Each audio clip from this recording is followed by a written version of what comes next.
Welcome to Tyrompers No Limit Podcast.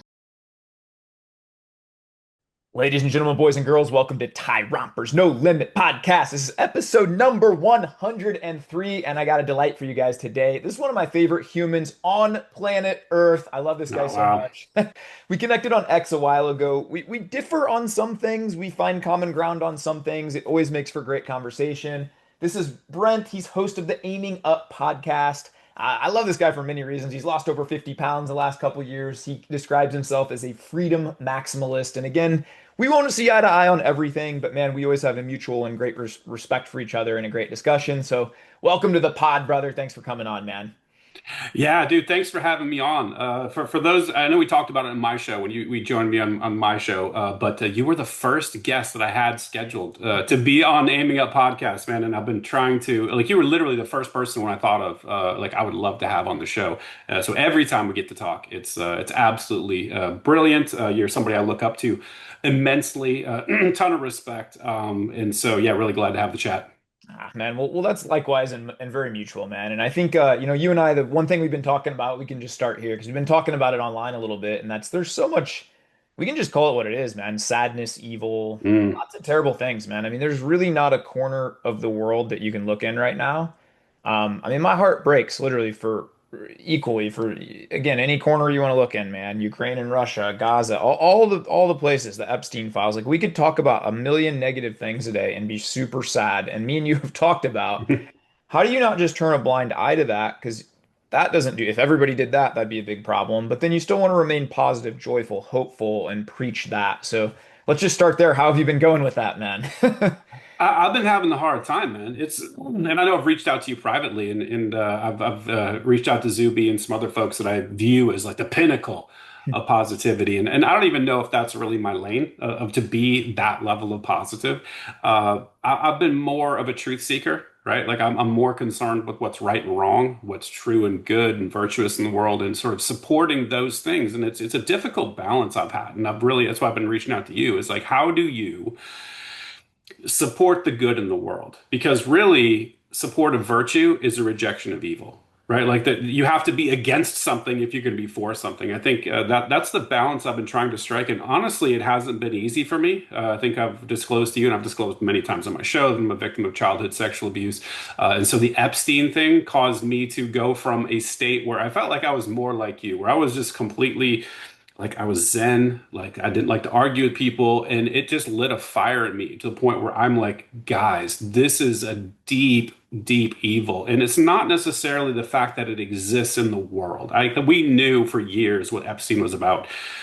What I think disturbs me is watching the group of people who I respect, who I, political differences with. I'm an anarchist. I don't want to be part of the system. I don't agree with any of this. But the Trump people, the MAGA people, who are mostly pushing for the release of the Epstein files. We want transparency. We want justice for the victims. We want to know what's going on. In mass, completely flip and say, we don't care. And it's worse than we don't even care now. Most of the people that I see online are like, why don't you shut up about it? Like, we need to support Trump. We need to support the administration. Don't you understand? This is what the Democrats want. They're trying to divide us. Just move on.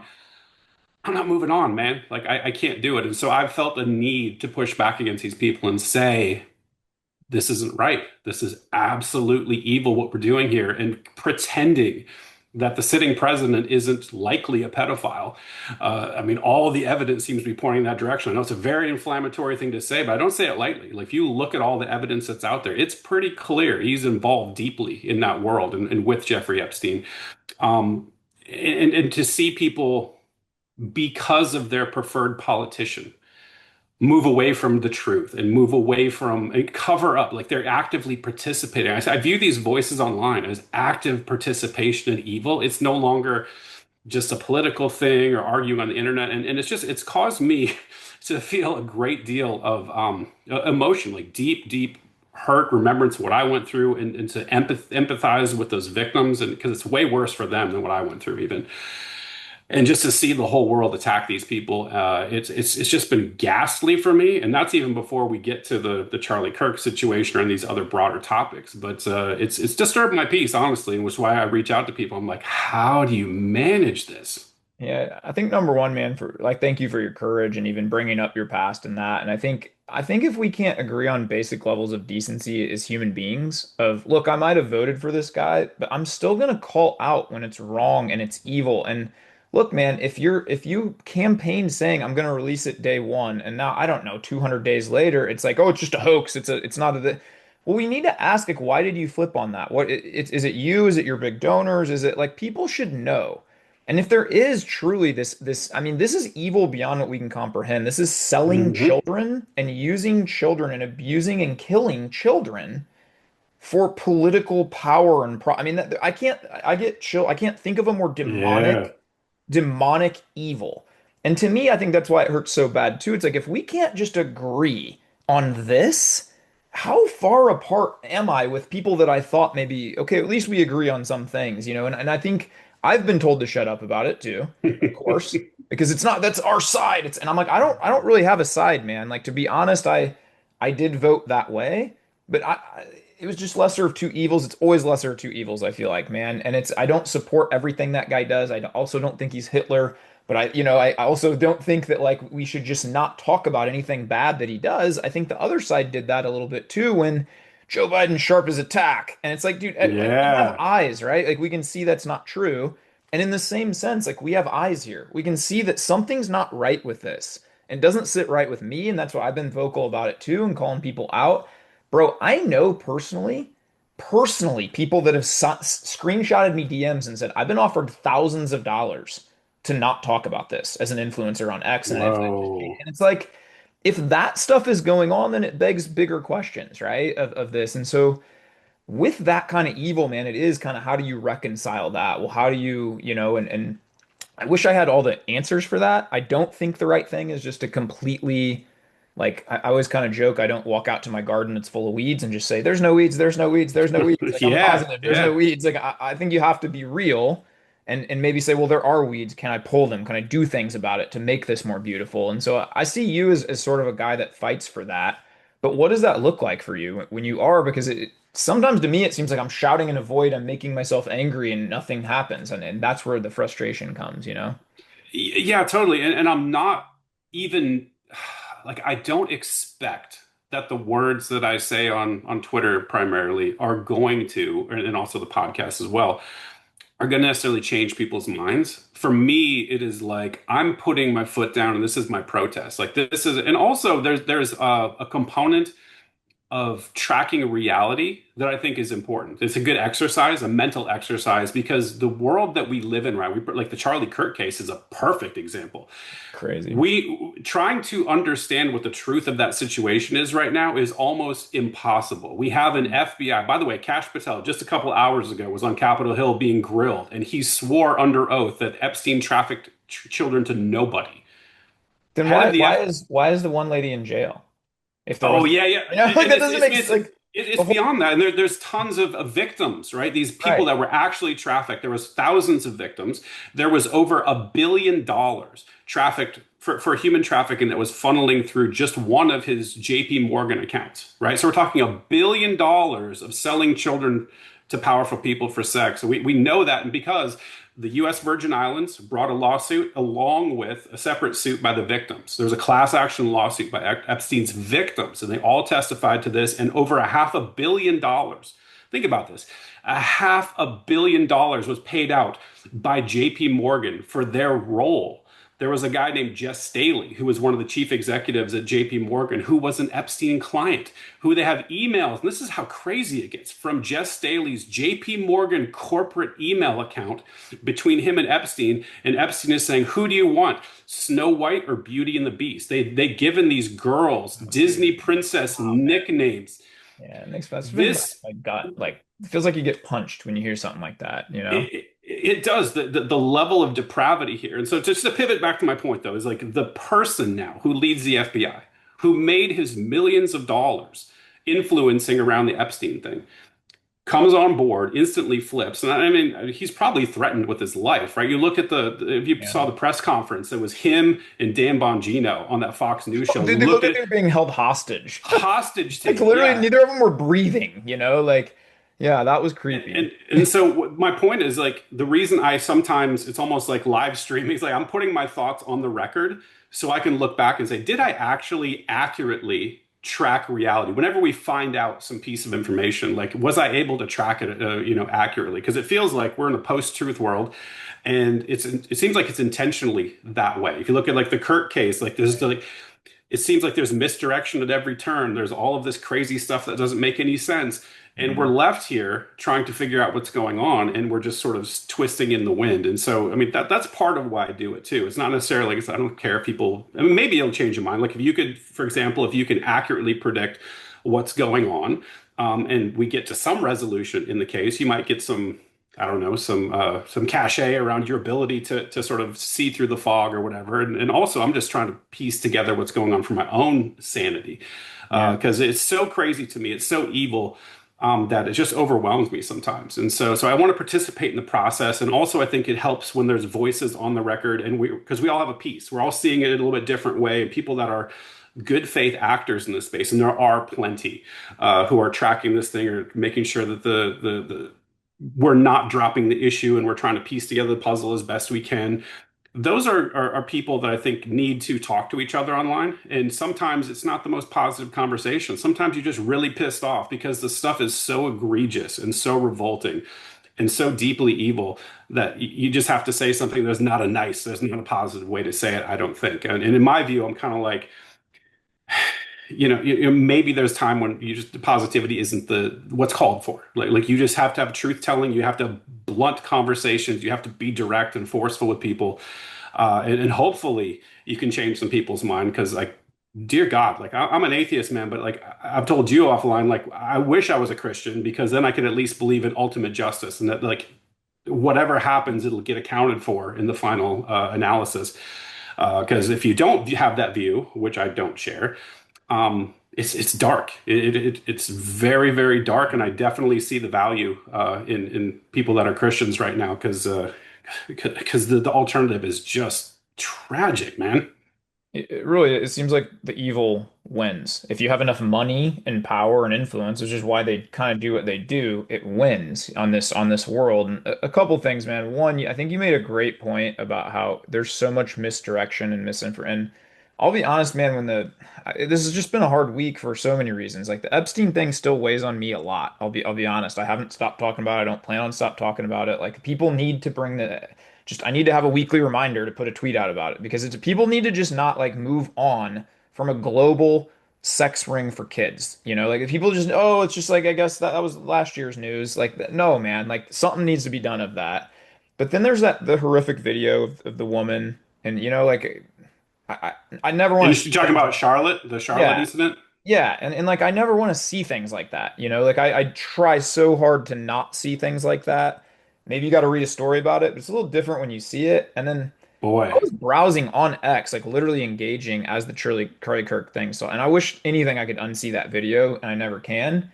And dude, I'll just be really honest. Like for a couple things, like one point you said of all the misdirection, right? Like my wife sat me down the other day, and she's like, "They're laughing at us." She's like, the people yes, at the top do, I think they do this on purpose to keep us divided and to keep us so wound tight and infighting about all these things. And it's this and it's that and it's this. And I agree with her. I think it's coordinated so that I agree. me and some of my friends that I've been friends with for 20 years, we can't see eye to eye on these things. So then we can't get it. And like one of my tweets about the Epstein thing early on was like, I wish 150 million people tomorrow were just like, I'm not going to work. I'm not paying taxes. I'm not like, if the government doesn't actually work for me, I'm not going to work for it. And I'm like, but nobody will ever do that because we're all infighting and all in this stuff. And I think that's the point, right? Like, It is 100% the point, man. That is the goal. And this is one of the reasons I'm an anarchist because I'm on team people, right. right? I'm on team, Imagine right? that. That makes you Yeah. an anarchy, you know? Well, it does, and maybe I can give your audience maybe a little bit of insight into my beliefs, right? Because I care deeply about virtue, and I start with philosophy. It's an offshoot of ethical philosophy and something called the non-aggression principle, which says you have property in your body, and this is really what was the philosophical underpinnings, what the founders tried to incorporate in the Constitution. This idea of unalienable rights, meaning you can't get rid of them. They're inherent in your body. You can't abandon them. They're property that you own, and it's a certain enumerated list of things that another human can't do to you without committing an ethical violation. And most of the time when I state this, people track. They're just like, yep, gotcha, completely understand, completely agree. But then you move on to the practicalities of like what's included in the Constitution. Then the Constitution says, well, we've got this enumerated list of powers, right, which the federal government claims, right, and all these enumerated powers actually violate your individual rights. They say like the government is upheld by the consent of the governed. That's the claim. But nobody ever asks if anyone consents. The consent is assumed. And in any other interaction, take a sexual interaction, right? Do you ever assume consent? Or maybe You'll it end should up be in prison, or you should if you do, you know? exactly. But in this case, right, the most important thing, whether we're ruled by this global thing of tyrannical pedophiles, like nobody ever asks if you consent to be governed. And everyone says, well, you just have to. There's this like mystical social contract that doesn't actually exist. And it's just nonsense to me. And so I'm like, hey, if there's an action that a government official takes, that if that same identical action was performed by a private citizen, that would constitute a crime, then the government can't do it either, right? So, for example, taxation, which you called out, the whole thing is based on taxation, which is really just a fancy word for stealing. Yes. Amen. And people are like, no, it's not. Well, hold on. Like, let's say I just stop paying taxes. I don't. Eventually, not right away, but eventually there'll be men with guns that will show up at my house. They will kick down my door and they will try to tackle me. They will try to restrain me and they will try to throw me in a cage. And if I defend myself from this attack, they will murder me 100% of the time, right? And we all know, if you flipped it around and there was just this gang that they like for example, the mafia model, right? Because that's really what government is. It's a mafia model. It's like, hey, very nice store here. It'd be a shame if something happened to it. Do you want some protection? Everybody looks at the mafia and says, hey, that's really evil. You shouldn't do that. But when it's government, everyone is like, yeah, we just accept that we can do evil and then we can expect good to abound from it. And I'm like, that's even anti-biblical.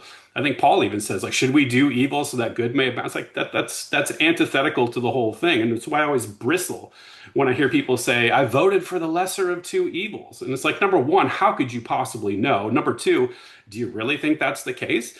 Especially in the last, I don't know, several election cycles, we get the same output. Yeah, that's what I was gonna say. You get foreign wars, you get more taxes, you get you get inflation. You literally, it doesn't matter the candidate, you get the outcome. Nope. Same 100%. I've definitely 100%. noticed that since I was all in on Obama his first term. I was in college, hope and change, it's gonna be great. And then I kind of realized it like when he got 3 years in is when I got kind of like anti-government pilled when I realized they gave him the Nobel Peace Prize and For nothing. He had literally killed more people than all the presidents combined with drone strikes. Like he was the one guy who said like you don't need any consent. Like I can just say drone strike there and we do it. And I'm like, that doesn't make any sense, And then I just started seeing this pattern of like, well, they're just going to tell you what they want to feed you. Yes. Makes And sense. keep you fighting. And that's the important part because they don't care, right? And this is why I don't vote, is I think voting is deeply evil because you are giving that consent, or at least they will perceive it as consent. Some people do it in self-defense. I think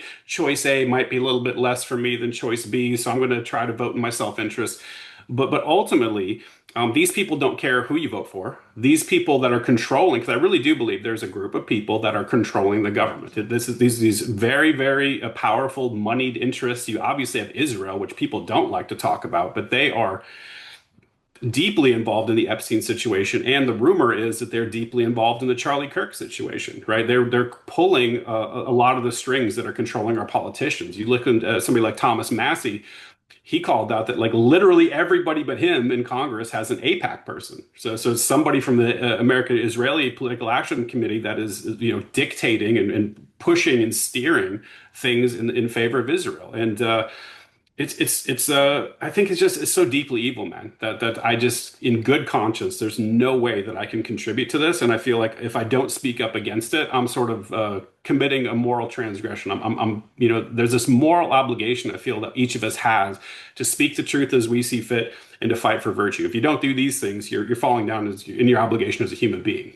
I definitely respect that. I know exactly where you come from too. After the Obama one, I didn't vote in the next several elections because I was like, dude, I'm just, it is the same thing. It's the same candidate. No matter what, I saw this and I'm like, just started reading about it and going back. And Vladimir Putin has a very interesting thing to say. I don't know if you saw this, but several years ago, when it was 2020 election or whatever, and he goes, it doesn't matter who wins. He literally Mm. came out and said, all these people run and they campaign on these things. And he goes, the day that they're elected, a group of men in suits will approach them and they will tell them what to do. And it doesn't matter who the president is. It really doesn't. Like, he's like, I've been through five of US presidents. It doesn't matter. And I'm like, man, I think that guy is more likely telling the truth than our people are, which is kind of scary and crazy. But then I guess I evolved a little from that. And I don't even know if it's right yet. But I was just talked to by a bunch of veterans who basically told me, man, I bled. I had buddies die so that we can vote. And I was like, I don't know. I felt some sort of way about that. Like, Mm. okay, it's our thing that maybe we still have a chance to elect local people that are actually kind of good and things like that. So the last couple I did tell my wife after this last one and all that's gone on, like literally day 100 when he's like, it's a Democrat hoax on that. I literally told my wife, I'm never going to vote again. I'm like, I'm Mm. literally going to put zero energy into this stuff because it is the same outcome no matter what. I can't stand this person. I can't stand this person. They all lie to me. What's the point of me even? Well, it's 51% better this way or 60% better. It's probably not. I don't even know.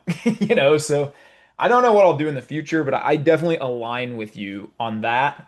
It is hard because I even have family members that have served and have actually asked me to, I'm a veteran. So yes, you I'm a understand. veteran. Yeah, and I really hate this line of reasoning because what it is, it's really propaganda. This is something that you learn in your civics classes in eighth grade social studies, and like you go to a government school, you're going to get propagandized the entire I time. already see that with my daughter in fifth grade, by the way. It's terrible, and what I hate about it is that people like me are sent overseas to die in these bankers' wars. They're not defending anything. When was the last time the United States military defended anything? They're offensive. They're blowing up foreign countries, spending trillions of our dollars, destabilizing the world.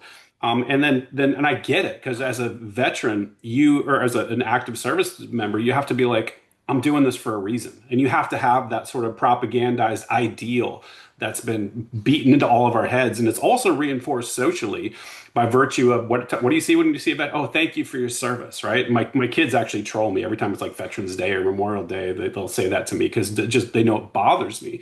Not because like, I think it's because I'm so keenly aware of how that social conditioning has been used as a tool to convince well-meaning people who enlist thinking they're doing the right thing to go ruin their lives, come back with PTSD, potentially murder a bunch of people overseas they don't even know for a bunch of pedophiles in DC. It's really evil. And people don't want to talk about this, particularly on the right. The conservatives, the religious people, they love to think that the military is this good. There's this national pride, and these are people that are very brave, and they are brave, right, to go and do that.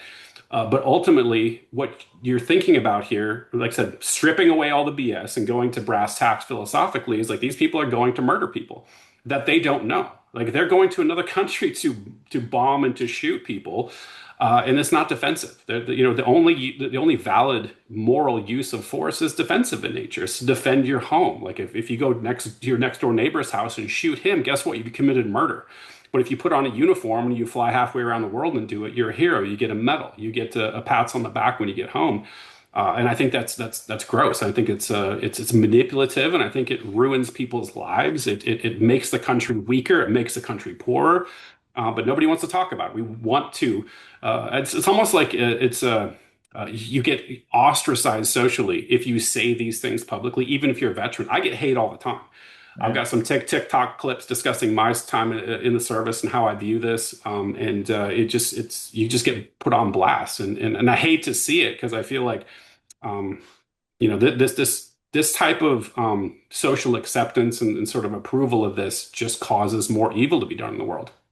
Yeah, there's a couple of things. I have a really good buddy who served overseas, and he dropped out before he was his time, and he actually said, "Man, he was a sniper." And I don't want to say his name. You might watch this back, and I don't want to out him, but he actually said they would just tell me to shoot this person. And sometimes it was like a kid, sometimes it was a woman that they'd tell me, oh, it's actually a man, they're just disguised. But like, I have no idea who this actually is.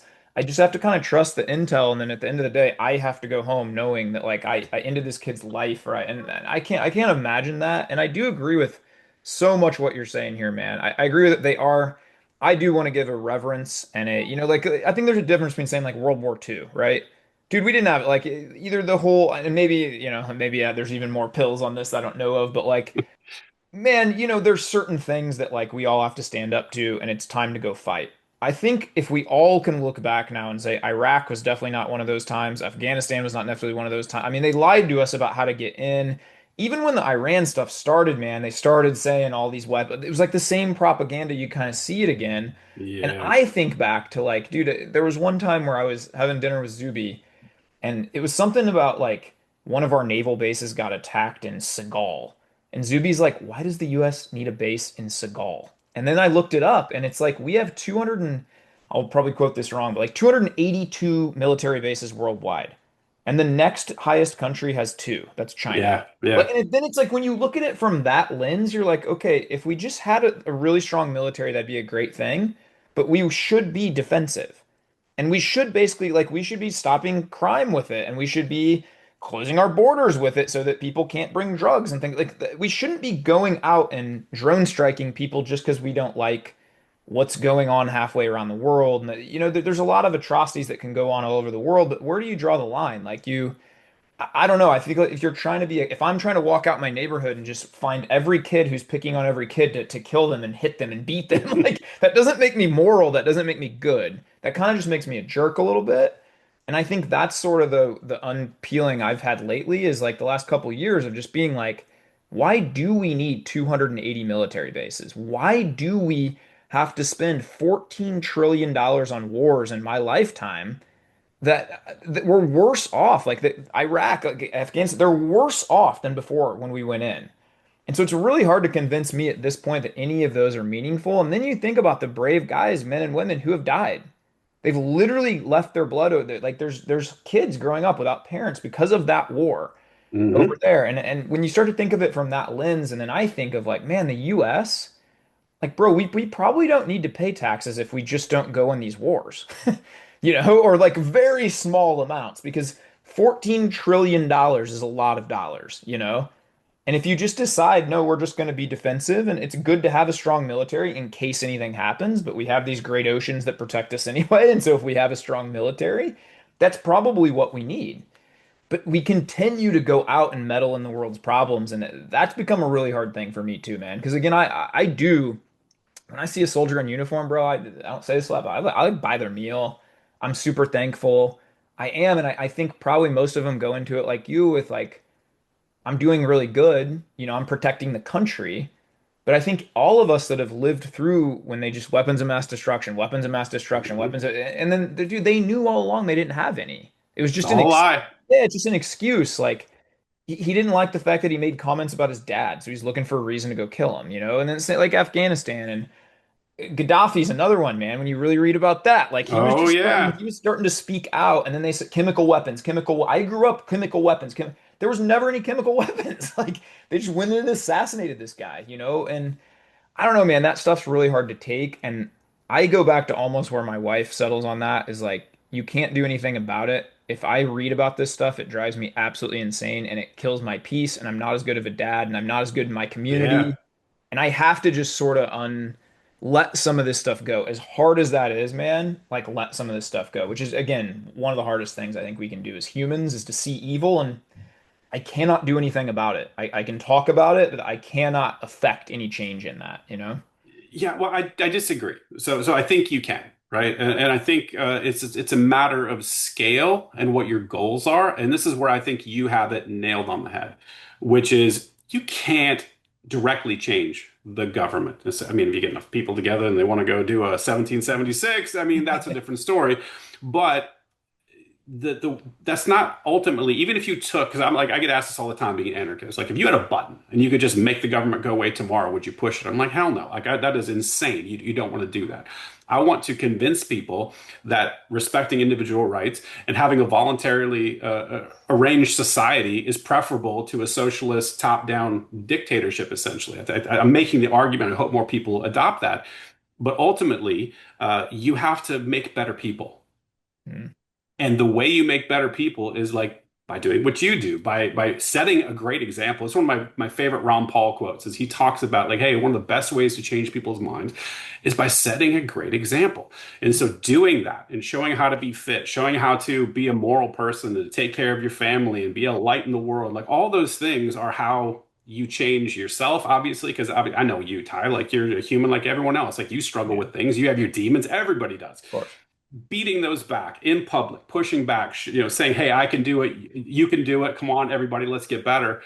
I think that's a way to change things. Like it has to be a bottom up. We've got to become better as people, which is why I've been so angsty about this sort of acceptance of evil. It just it really rubs me the wrong way, and I want to get to a place where we can get better people. There's less of a need to govern people or a tendency to when there's just great people that you could. There's these towns like I grew up in the Midwest. You could just leave your doors unlocked. People weren't going to steal your stuff, you know. And we don't live in that type of high trust society right now, but I think we could, and we could be better as people. And so, I just first of all, kudos to you. Like you're such a great example. But I also, like I said, on the flip side, I think people just need to say when they see evil, and point it out because the acceptance of it, particularly around political goals, like I want my politician to win, my team to win, therefore I'm going to look the other way or cover up or whatever. Boy, that's it's a social solvent. It is a solvent for your soul. It's caustic, man. And I really encourage people to get away from that and just speak the truth. I think Jordan Peterson nailed it in his, 12 rules book. It's like tell the truth or at least don't lie. Right? Like this should be our baseline. And I see people that are lying to themselves or lying to each other. And it's not good, man. It's not healthy for people individually. It's not good for society. Yeah, I 100% agree with pretty much everything you said there, man. I'm gonna ask you here with, being a tough week and seeing everything that goes on too, because I didn't sleep for 2 nights in a row after I'd seen all that, Mm. like literally maybe 2 hours a night, and I was kind of a wreck. I went to my gym, the gym to lift the next morning after I dropped my kids at school, and like halfway through, man, to be honest, I don't know, I felt this like, okay, it's time to not be sad anymore. People around you need you. You haven't been the best dad the last day. You just haven't been the best version. And I literally drove to my church. I didn't know why. I sat in the parking lot. I didn't know why.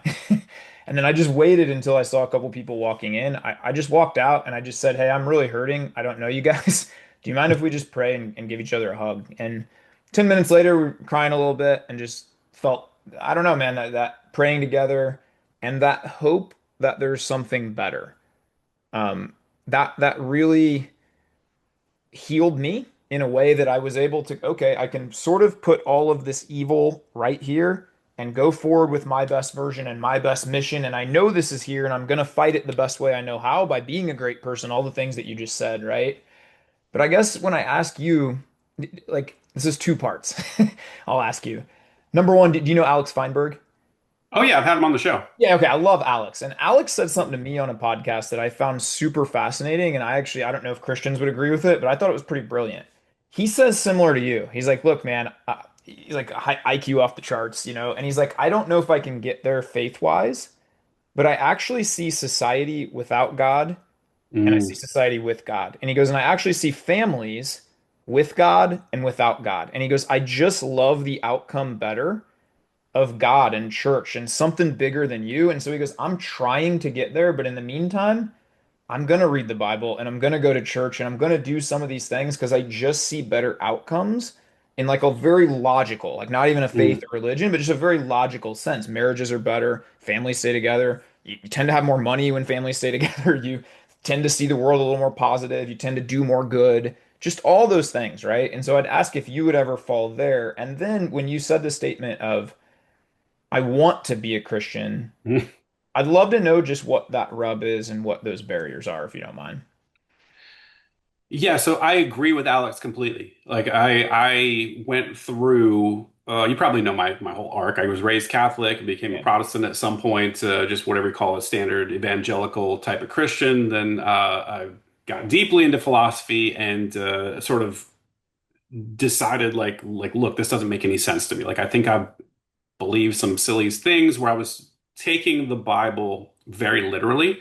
And it's very easy to pick apart the Bible if you read it as a book of facts, right? And I think Jordan Peterson did a lot to sort of repair some of the errors that I'd made cognitively and sort of have me take a look at it in a deeper level from a narrative standpoint, from an archetypal standpoint, and some very profound, stories that were like accumulated wisdom, right? And regardless of what the ontological claims are of the existence of a God and Jesus and all this other stuff, I came to respect the utility of it, like Alex says, like the society just seems to be better.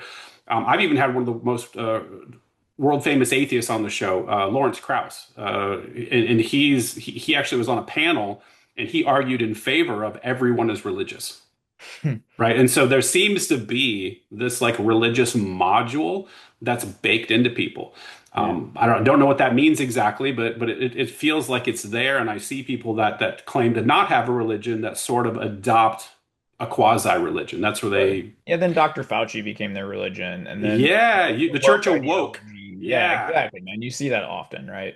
And so what I like about Christianity in particular is that it is first of all it built the West, right? It's a foundation of the West. It's provided incredible value, and it's more stable. It's more durable over time. It produces better outcomes, and so it's like I think there's value in it, right? So to your second question though, what's the rub? The rub is I just don't believe it actually is true. I don't believe Jesus raised from the dead, and I don't believe that I was born with this natural sin. I don't believe in the need to be saved, essentially, right? And it's hard for me to get past that and this is the hardest part. The reason I reach out to you oftentimes is like I know where you're coming from. I was in your shoes. I believed the same thing as you, and so and when you lose that belief, it's very difficult to recover it, right? Like it's almost like this comes back to truth telling, right? Like if somebody were to say to me, "Hey man, like it's better if you just believe the sky is green, bro. If you just believe it's green, it's going to be way better for you." And it's like I could say it. I could say that I believe it's green, but deep down, I know I'd be lying. Right. And so ultimately, a lot of the podcast is a search for somebody to convince me otherwise, because I do think that my life would probably be better if I believed it. And I'm considering like literally going back to church, like even though I don't believe it, just to get the community support, to sit with people for an hour every week and ruminate on, existential questions and how to be a better person. I think there's some value in it regardless. And I think I could do that thing where I'm like, I can disconnect the Reddit atheist module in my brain that's like trying to like, well, that's not true. That's not like just accept it for what it is. Be around people that are trying to be better. I think it's better for me, better for my soul, better for my community. And I also just kind of want to participate in that. I think that there would be definitely some value in more people doing that. Maybe that's the silver lining in the Charlie Kirk thing. It seems like there's a lot of people that have been convinced to maybe not believe, but at least go to church because of it. And so I think that's a net positive, and maybe that's a silver lining in his assassination. I definitely agree with that. Let me ask you this because I know you're just such a deep thinker, and this intrigues me a lot. And I was right where you were. To be honest, 12 or 13, I grew up Christian, and then when I was like 17 or 18, I literally told my parents like, only weak-minded people need this. I'm not weak-minded. Like I remember saying that. And then I, hit such a low in life and I chased all the things and being 28 sitting up on a Chicago condo just thinking I should jump off. There's no meaning to anything. It's so depressing. I had kind of won, man. I had money, I had nice cars, I had women, I had nightclubs, like all the things the world told me to get, I kind of got, and then I was still just more miserable than ever. And I knew, and that's when I met my friend Eddie Lowen, who just started asking me a lot of questions. And so I would just ask you a couple of those same questions. And that's, Sure. you're a very deep thinker. And so how do you think we got here? Do you not believe in Jesus or do you believe that there's an I won't even use the word God, but just maybe we're in a simulation and there's a creator of the simulation, maybe just some kind of designer of the Earth and the solar system and the gal and like all the complexities of you having 30 trillion cells in your body. Each cell has 8 billion functions. They're all working simultaneously. Like that's crazy to think about, you know. Do you acknowledge or how do you get there that what I'm here? comfortable saying I don't know, right? So Okay. I'm like I said, I'm an atheist agnostic, which an agnostic, for those who aren't aware, just it's not a claim. It's just that you believe that the question is unknowable, right? There's not a way, and this is where I think Christians 100%. would agree. It's like, well, you Yeah, I have to have agree. faith. There's not a way to scientifically prove Yeah. all these things. You have to take it on faith. Great, cool. So can Like I stop, pause there and say then would either way would take faith, correct? That it's like the Big Bang for Theory. for sure, and Okay. that's where I think a lot of atheists they're not honest, right? Because there is not, I don't think faith is a great word.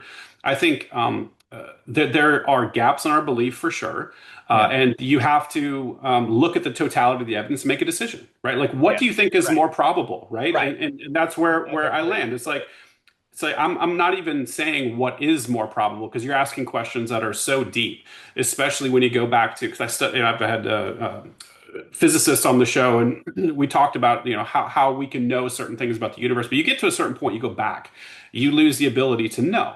Right, you're until we get better theories, until we understand the universe better, it's basically this black box. There's something that happened. There's an early inflationary period, like nobody knows like what banged, nobody knows like what caused it, nobody knows like are we like this bubble universe and like a whole bunch of universes? There's this eternal fabric that we're part. Like nobody knows, right? But I think I'm comfortable because I think atheists and religious people both believe essentially the same thing. It's just a matter of definitions or terms, right? So if you look at Thomas Aquinas, right, and you start talking about the unmoved mover, right, the prime mover, it's sometimes referred to, it sort of solves the infinite regress problem. So you keep going back, and then, well, there has to be something that caused this thing. We call that God, whatever that is, and I'm sort of comfortable saying like, well, yeah, whatever that is, like there's some sort of cause to everything.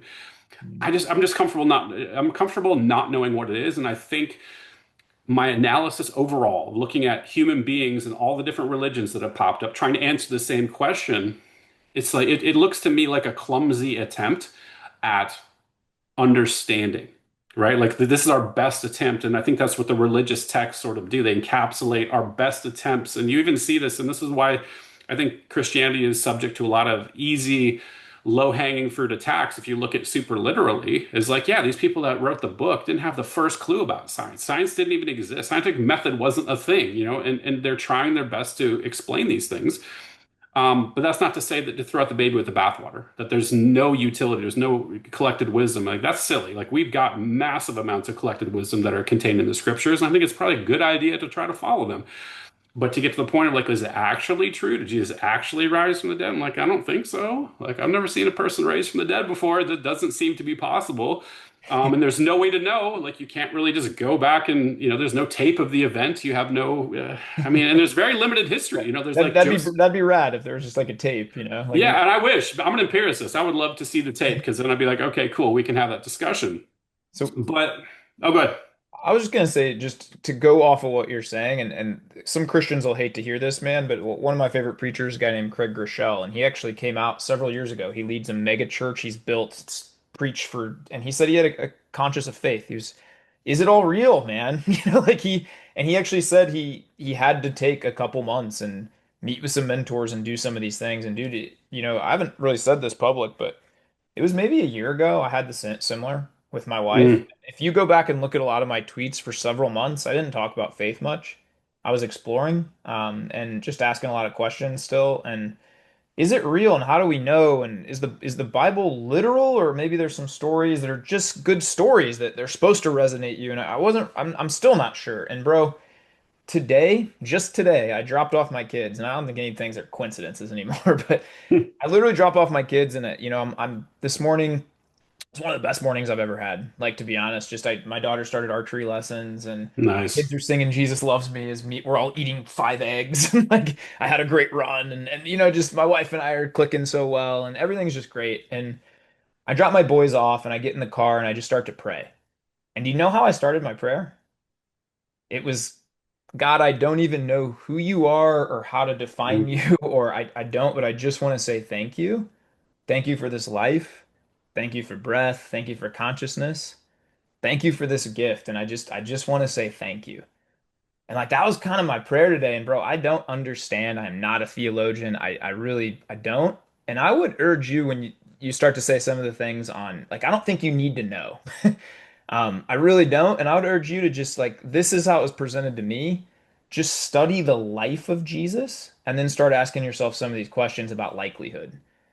And no, I mean they stopped the whole calendar because of him, BC and AD, right? He's a pretty big figure. I don't think you can deny even hardcore atheist people that he existed, that there's definitely a Some man. do. Some do. Yeah, That's a some hard definitely. argument because I mean, like, if we're gonna say like all the Roman emperors and present that as fact, like, man, there are hundreds of individual unique writings about the life of Jesus. This guy lived, even in Roman scribes, they're talking about this guy, right? So that's hard. And then one thing that's hit me pretty recent when I just studied his life, I kind of felt like he just lived a perfect life as a human. He just put others first, the Sermon on the Mount, like just a perfect way to live. And then I asked myself about the resurrection because again, I'm like you. I'm like, show me the video. I want to see the tape. And the tape to me has become about 100 or so people got brutally tortured and murdered that knew him and spent time with him. And they denied all the way up to being lit on fire Mhm. and torn apart. I mean, dude, the torture methods back then were nothing. It wasn't like lethal injection, right? Like, and they would not deny it that they saw him. And I think if that was just a hoax and a lie, at least a few of them, man, would have been like, okay, it's up. Like don't torture me and my family. Like it's a hoax, man. We didn't really see him. But the fact that 100 people, man, like got brutally tortured and they put their whole lives to this after they just walked around with this guy for a few years and they saw him get killed. And then they like, is it more likely, I guess, that they all huddled up and they're like, look, here's what we're gonna do. We're gonna claim that there's no tomb and that we're gonna get our story right, and we're all gonna record the same story together so we make sure it's right. And then when they come to persecute us, nobody can relate. We're all gonna get we know we're gonna get killed for this, but let's do it. Or do you think it's more likely that like this guy, whatever it means, was a deity and like God on earth and literally showed us you don't need to be afraid because I won't die and neither will you. If you believe in me, you don't need to fear death and you don't need to fear that this world is all there is, which was his main message. And he proved that if you believe in the resurrection and you believe those 100 people that got tortured and died for it. And that's where I've fallen over this last year of I'm like you, I'm a poker guy. Show me odds. If I got a 51% chance, I'll bet a lot there. And so I just came to a very logical conclusion studying Jesus and the people around him. And I've tried to read both sides to be very fair. Of like I've tried to look at atheists and I've tried to read Big Bang and I've tried to they would call it statistically impossible for some of those things. So that I believe there has to be a designer. Maybe we're in a simulation. There's at least a designer of a simulation, like Oh boy, we talked about psychedelics last time, and anybody who's done DMT will tell you that like all bets are off. Like I don't really know. I've done very limited DMT, but bro, burning bush. Like Moses says there's a burning like I don't know, did he eat a mushroom and he saw a burning bush? well, I don't know, actually, this is super interesting. They did. There's a group out of Israel that was studying this, and on Mount Sinai, where the burning bush story took place, it is covered with acacia tree, and acacia is rich in DMT, very rich in DMT. And so, if there actually was a fire in an acacia bush, Moses might have been connected via DMT. And I'm open to even that, right? Like there appears to be. And this is where my spiritual awakening really happened. Is what started with mushrooms and I've worked with DMT a little bit as well. Like I'm convinced now there's something to your question you asked me earlier. There's something going on, man. It's super weird. It's beyond ourselves. It is deep and it's cosmic. There's something going on. I've felt a direct connection to it, so I kind of call that as God for shorthand. I've felt in at times like I've been in like what you would call heaven, like you're just sort of connected to everything and it's pure bliss, and you're like, oh, this is amazing. Like all of the the Bible verses resonate too. Like Paul talked about, I see now darkly as through like a glass, right? Like, and it feels like reality is like that way. And then when you have that door open, it's like, oh, you get hit with like an overwhelming, like cognitive experience that feels very deep and spiritual. And I don't know what to make of it right now. Like, and this is why I keep asking people these questions. I was just out with Zach Hommel last week in Indiana at that Backyard Ultra and Jordan Goldstein and folks. And I was talking to him about this, right? And I love talking to people that have that Christian perspective, who also have psychedelic experiences, because I feel like they're really connected. There's something in me that suspects that a lot of the world's religions and our views on spirituality and religion sort of came from that place. And so I think there's some connection there, but I'm just like I said, I'm still seeking, man. Like Well, I'm an oh conspiracy theory in me then thinks that's why the government's ban these things, so that people can't experience that. Like when I hear you say that, I I've heard think many it's other people say that. Zach Hommel's one, Jay, a lot of Jungle Jay, a lot of these people that I've talked to, my buddy Dom, have had very similar spiritual experiences where I've heard people even say they were walking with Jesus like for days on these things, and they just felt like they were out of their body and they were in some different universe, different galaxy, walking with him, going to this blissful place, and they knew that was real when they came back from that. And I've heard that over and over again. So if you've experienced that and you're a logical guy and you see a lot of like the evil, like I don't know, man, another thing that I feel like demons are real, man. Like how do you do that to a child if you're not a demon? How do you celebrate people's death if you're not a demon? Demons are real, man. And I've had an I encounter. actually agree. I will actually agree with you on this. And some of this is coming from my psychedelic experience as well. Is like I am convinced there's some sort of spiritual type of world, and Mm. I don't know exactly what that means, exactly how it infiltrates this world that we're in now. But I fully agree. I saw Zuby tweet something about this like last week. The evil exists. There's like some sort of demonic spirit type of thing, this energy that embodies people and sort of controls people. And I am certainly not one to go Reddit atheist on that. I think that I've seen it up close and personal. We're all watching it unfold in real time, and to deny the fact that evil exists is pretty foolish in my view. I would agree with you 100%. I had a dream about 3.5 years ago that was the realest dream I've ever had, and I shared it on X, and I had 50 other people say they had a version of that dream where a demon was hovering over me and said, "I'm Mm. coming for your family. I'm coming for your fam." And I was yelling at it, and I couldn't move, and I woke up screaming next to my wife. She's like, "What are you doing? It's 2 in the morning." And it's the realest thing I've ever experienced. And I don't know. I guess then a logical conclusion, if there is demons, wouldn't there need to be angels and a force of good, so to speak, in your mind, if there's got to be an equal and opposite reaction to that? Yeah, I think so. Yeah, I definitely agree. The fact that good and evil exist, like I accept that as foundational truth. Like I don't question that. It's just about semantics. It's like, well, and maybe this goes back to one of the reasons I left Christianity is this sort of question of why does it matter? And most of the time, why it matters, if you're talking to an evangelical Christian, is like, well, God will punish you if you don't believe these things, right? If you don't believe that Jesus died for your sins and accept him as your savior, then you're going to go to be tortured for the rest of your life, or for all eternity. And that turns a lot of people off. Sure. And I think it traumatized me quite a bit growing up, and I had a lot of angst over it. I have to get it exactly right, and that's why I focused so much on all the minutia of theology. And I had a concordance, and I look at the Greek, and I look at the Hebrew, and I like, what does this word mean?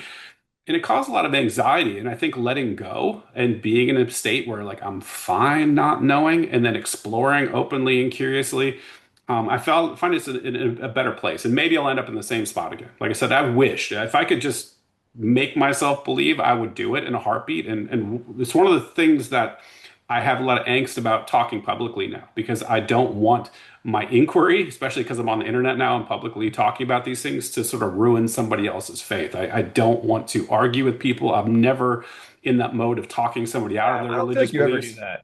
I don't think you ever do that. You present what you think, you say openly what you think, but you've never once felt attacked by you, even if we disagree 100% on something. I never feel that way. I guess, man, what I'm hearing from you is I don't even think we're that far off. No. Like my foundation and everything I build my life on is is faith and that Jesus died for my sins. But I kind of feel like we're next door neighbors. But because I don't know, man. People will probably crucify me for this that are Christians. I don't know that the Bible is to me. If God is a bill, like I look at an ant, right? That ant does not know what I'm thinking, what I'm doing. Like there's no way he can know, you know?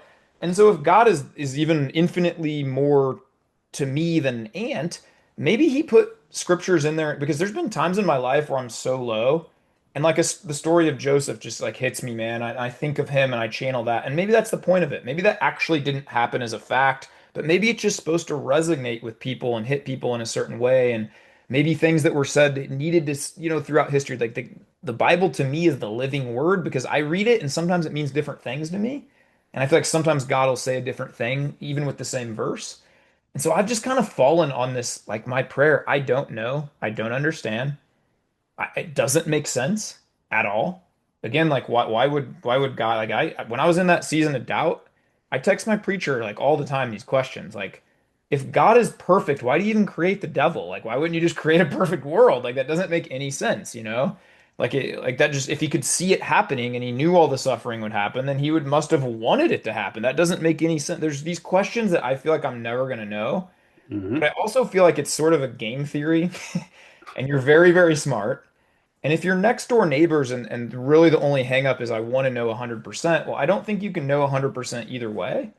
But if you do think like, man, logically my life is better this way, and maybe I can just start with an acknowledgement of I don't know, but I'm curious, I'll stay open to it, I'll explore these things. I think that's a great place to start. And I think that God will even, his word says, you seek and you'll find. And if you're open to it, I always believe, man, that's what I did. I just prayed a prayer 30 days in a row. God, if you're real, show yourself to me.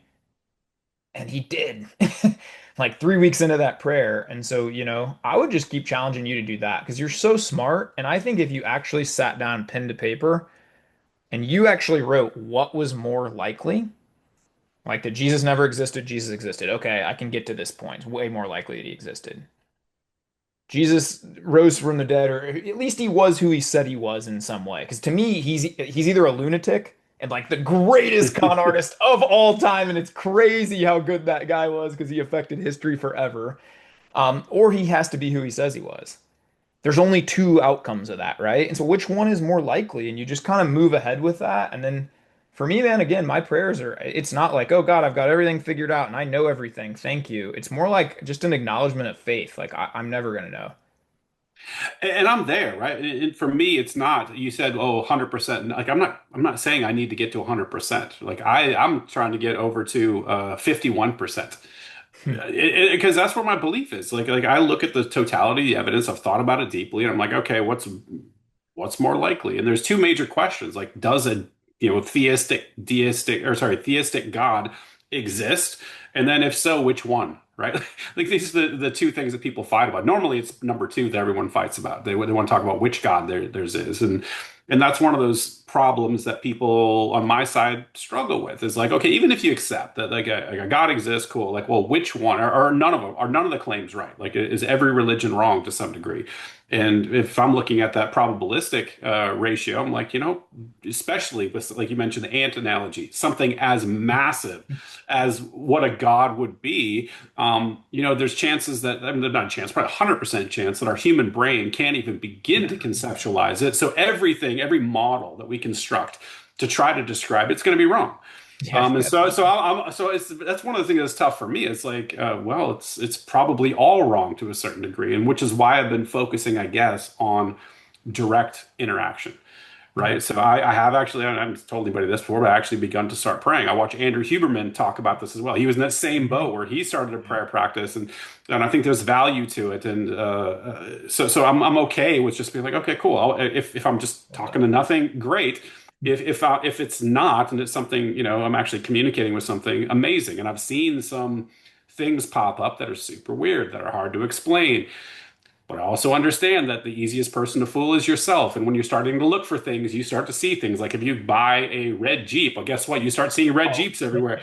And so it's really complicated, man. But I'm not angsty about it. All I know is that I think that Christianity in particular, particularly the United States and the West, is net good, like a massive good for society, for people. And so I think there's lessons there to adopt, whether you believe it or not. And maybe I'll get there. I mean, I just like it's very weird because when I was a Christian, I think we talked about this on my show. There was nothing there. Like I had all the head knowledge. I could memorize scripture. I knew all the doctrine inside and out, but there was just nothing there. Even though I said the right words, went through the motions. Whereas with psychedelics, it's like this inescapable, direct head-on encounter with the transcendent, and that's something that's resonating with me that I'm exploring right now. It's like, okay, how do I connect with that thing? If that's God, if that's Jesus, great, cool. I want more of that. But to me, it just those experiences didn't feel like that. It just felt so alien. If you talk to anyone who's done psychedelics, it's such a weird headspace, and it's so confusing, and it's awe-inspiring. It's all these things. It's just this gigantic experience that you struggle to put language around. But it's real. Like it's there's something deep there, and I'm trying to connect with whatever that thing is, because it feels to me like that's definitely a force for good. It's the result in my life has been I'm more patient. I'm a happier person. I'm like all these things that come from it. And I would love, like I said, if I could just push a button and say, okay, connect that with Christianity, let me be a Christian, and let me actually believe the sky is green. Like I would push that button, 100 times out of 100. Hmm. That makes a lot of sense, man. I think you brought up something too that I'll touch on, and I think that churches back like 30 years ago were really great at this, just all law. Like I kind of grew up with that too, of like, dude, I used to be terrified to take communion because they said the same thing every time. If you ever take communion unworthily, you're condemned to hell. And I was like, bro, I don't know if I can remember all my sins to confess. And then I'm like this 9-year-old kid just like sitting there, like if I don't think of everything, I'm like I'm sunk, like for eternity. That's a very long time, Yeah. Like I remember being terrified about this stuff. And so I am kind of glad to see more of a move towards like just see, like my church's motto is it's okay to not be okay. Even my preacher, dude, we did a study on Revelation. He's like, I don't know. He's like, you're gonna ask me a lot of questions. I don't know, and I've spent 35 years studying the Bible. I don't know. Here's some takes. Here's what we can learn from it. Here's some truth I believe, and here's how we can get better. But I don't know. And I appreciate people like that. I appreciate people like you. They're just open and honest. I hope people appreciate that about me too. I try not to say, man, I have all the answers. My way is exactly right. When you say which God, I instantly think it's the same one.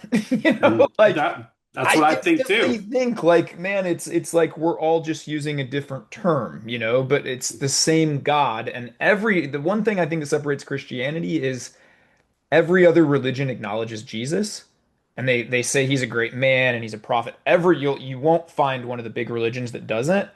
And then Jesus basically comes in and says like, "Nah, man, like I'm the guy.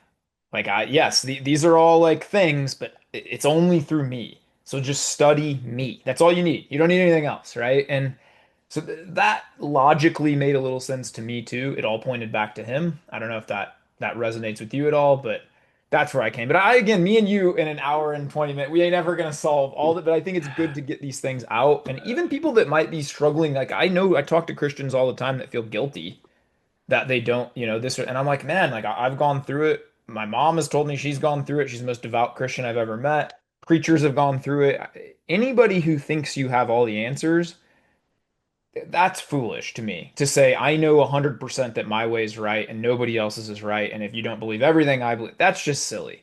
And so I think it's good to even talk these things through, to keep seeking, keep studying. And I think that's one thing I just always admire about you. You might have a different view in 6 months when we talk again. And I love Mhm. that. Yeah, I'm definitely open, man. And also like I'm not as angsty about it as I used to be. Like you said, like that threat of like eternal condemnation. Like I'm not so worried about that right now. I'm more seeking truth and seeking what's virtuous and good. And what's the beautiful thing about this is we don't have to know, or we don't have to be like 90% convinced one way or the other to treat people well, Right. to have honest conversations, to sort of support people around you, to set a good example, to encourage people, to lift people. Like you can do that just like today. Like, and I think a lot of people, it's almost like the health and fitness space, which I started my journey like almost 2 years ago. You can go down the rabbit hole. That's like the mental masturbation thing, where you just like you're gonna go into the minute details of which supplement and what dose, and you need 20 grams of creatine or 15, and you're not doing anything. All you're doing is scrolling YouTube, and you're just so spun up in an anxious ball about the tiniest detail when you could just be Man. eating whole foods, getting some exercise, getting some sunshine, doing the Do basic about things four right. things well, and you can be in really good shape, you know? Yeah, totally. And I think people do that with religion too. They're so worried about getting everything right. And same thing like social media, arguing about the minutia of Yep. something where it's like, hey man, how about you be there for a friend? How about you speak the truth? How about you try to stand up for what you think is good in this world? Like do a couple five things right, and I think everyone's going to be a lot better off. That's my Bro, view. slam dunk, man. And I've actually said, like, maybe I'll die someday and the Lord will tell me, like, man, I wanted you to study the law a lot more, but I kind of doubt it from studying Jesus's life. Like, he wasn't really about that. It was more just like exactly what you said. Just, there's what are the two greatest laws? Like, love God and love your neighbor. Who's your neighbor? Everyone. Everybody, Everyone. team Like, people. that's it, man. And so I think if you can take that away, like, man, you're doing some really good things there. I love how you made that analogy to fitness and faith because I make that all the time, man. Like it's the same thing, you know? It's like It's all the same, man. it is, yeah, same mindset. Well, dude, I look at the time and I need to hop off here in a minute. But man, I so appreciate you coming on, man. We got to jam again soon, and I hope to meet you in person one day, man. I Oh, 100%. gotta I'll get come you out out to to Vegas Vegas, at some dude. point, man. Absolutely, man. You're one of my favorite people. Seriously, keep doing what you're doing. It encourages me. I know you don't hear it all the time, the feedback coming back, but dude, I've had the hardest year of my life, and seeing you constantly be positive, constantly have a smile on your face, doing the right things, it's a good reminder to everybody. The good example, it hits people, and if you're not getting the likes, if you're not getting the responses, I'm telling you, I see it, and I other people appreciate see that. it. So, dude, I just really appreciate you. You don't know how much that means because there is a temptation always to see what goes viral and how the people are. Yeah. It's like I know the things I could do if I really just wanted that, but I want to be positive. I want to be a force for good. So yeah, I'm very comfortable at this point if I never grow another follower again, but I impact a few people, I'm good with that. So I appreciate you saying that. It means a lot, man. Yes, sir. Awesome. Well, dude, Brent, Aiming Up Podcast. I'm going to link your podcast below. You guys got to go check this out, man. I have done 103 episodes of mine. I've been a guest on 100 podcasts. I told you right after yours, that was the most favorite podcast I've ever been on. You asked the best questions. You're just an awesome and intelligent guy, free thinker, and I really appreciate you, man. I love you, bro. Thanks. That really means a lot to me, man.